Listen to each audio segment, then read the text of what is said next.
প্রিয় ভাই বোনেরা, নামাজ ছাড়বেন না, নামাজ ছাড়বেন না। কি হয়ে গেল আমাদের? আল্লাহর হুকুমকে এমন ভাবে ছেড়ে দিচ্ছি, এমন ভাবে অগ্রাহ্য করছি। জুমার দিন যায়, দোকানগুলো খোলা থাকে, মানুষ জুমার নামাজও পড়ছে না।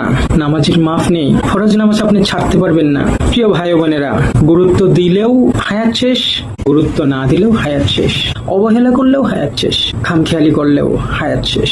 কাজে লাগাইলেও জিন্দেগিটা শেষ হয়ে যাবে, কাজে না লাগাইলেও জিন্দেগিটা শেষ হয়ে যাবে।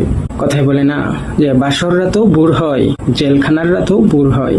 একটা নতুন দিনের দেখা যায়, একটা আলু ভরা দিনের উৎপত্তি হয়, একটা আলু ভরা দিন আপনার সম্মুখে আসে। কষ্ট আর মুসিবতের রাতও শেষ হয়, আনন্দ ফুর্তির রাতও শেষ হয়।